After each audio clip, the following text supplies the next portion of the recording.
चले ताकि सबकी बातें हो जाएं और उसके बाद विस्तार से करते हैं, क्योंकि बहुत सारी कहानियां सबके पास हैं। माइक पास करके एक एक जो अनुभव है लोगों का शुरुआती दौर में वो बताते जाएं।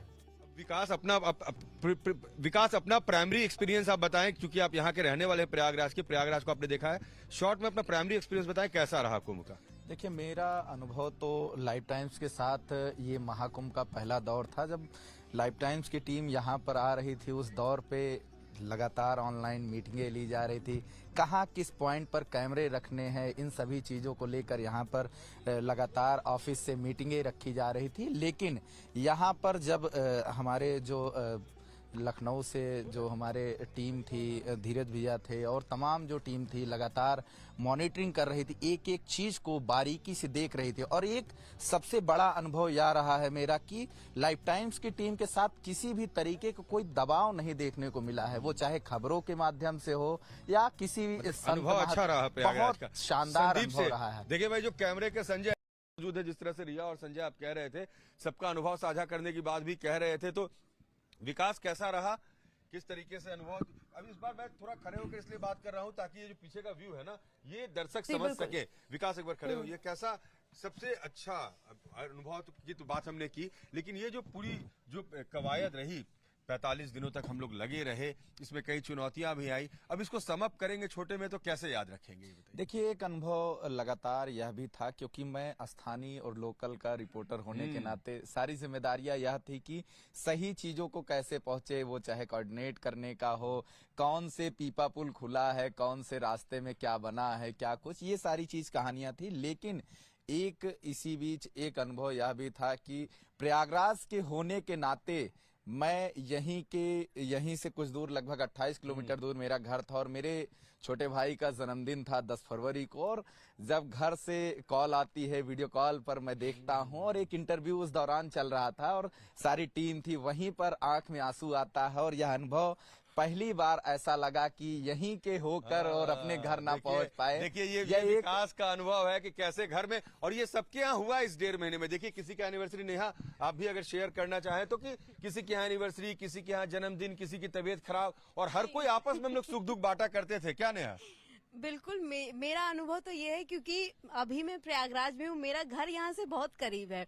अब मैं यहाँ 1 महीना रही हूँ और मैं अपने घर नहीं जा पा रही थी, तो हर मौजूद है, जिस तरह से रिया और संजय आप कह रहे थे, सबका अनुभव साझा करने की बात भी कह रहे थे, तो विकास कैसा रहा, किस तरीके से अनुभव।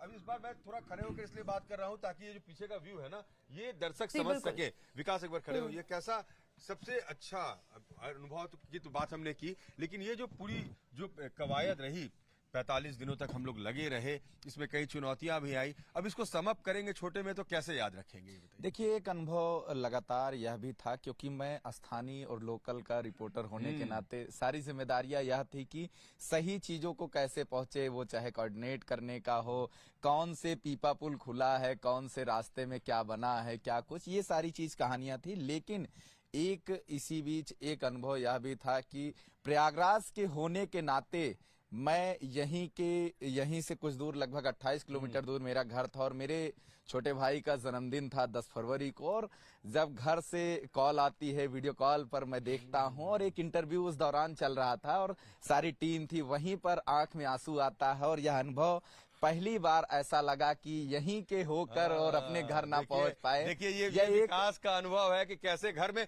और ये सबके यहाँ हुआ इस 1.5 महीने में। देखिए, किसी का एनिवर्सरी, नेहा आप भी अगर शेयर करना चाहें तो, कि किसी के यहाँ एनिवर्सरी, किसी के यहाँ जन्मदिन, किसी की तबीयत खराब, और हर कोई आपस में हम लोग सुख दुख बांटा करते थे। क्या नेहा? बिल्कुल, मेरा अनुभव तो ये है, क्योंकि अभी मैं प्रयागराज में हूँ, मेरा घर यहाँ से बहुत करीब है। अब मैं यहाँ 1 महीना रही हूँ और मैं अपने घर नहीं जा पा रही थी, तो हर कुछ होता है। विकास, आपका सबसे रोचक अनुभव? देखिए, मेरा एक रोचक अनुभव ये भी था, उस दौरान संजय जी थे, धीरज भैया थे, हमारे एक सहयोगी हैं लकी बाबू, जिनको हम लोग काफी हंसी मजाक में हम लोग, उस दौरान रात के तकरीबन 12 बज रहे थे और सेक्टर 20 अखाड़ा क्षेत्र में उस दिन एक महत्वपूर्ण स्नान भी था और मकर संक्रांति का स्नान था। और उस दौरान कोहरा बहुत ज्यादा था और लकी बाबू, क्योंकि पुलिस की टीमों ने सारे पीपे पुल बंद कर दिए थे और उस दौरान पीपे पुल से ना आने के दौरान गाड़ी को इन्होंने, जहां तक गाड़ी आई वहीं इन्होंने गाड़ी छोड़ दी और ये इन्होंने बार बार बताया कि गाड़ी हम याद किए हुए हैं, कहाँ गाड़ी खड़ी है। और उस दौरान ये जब कवरेज हुई शाम को, ये गए तो ये गाड़ी भूल गए कि कहाँ हमने खड़ी की है। और उस दौरान इतना कोहरा था कि आप मान लीजिए कि शून्य विजिबिलिटी थी, आप सामने खड़े हैं, आपको नहीं दिख रहा है। उस दौरान ये धीरज सर को और हमारे जो सहयोगी थे उनको छोड़कर और जो और सहयोगी थे उनके साथ ये टहलते हुए गाड़ी खोज रहे थे।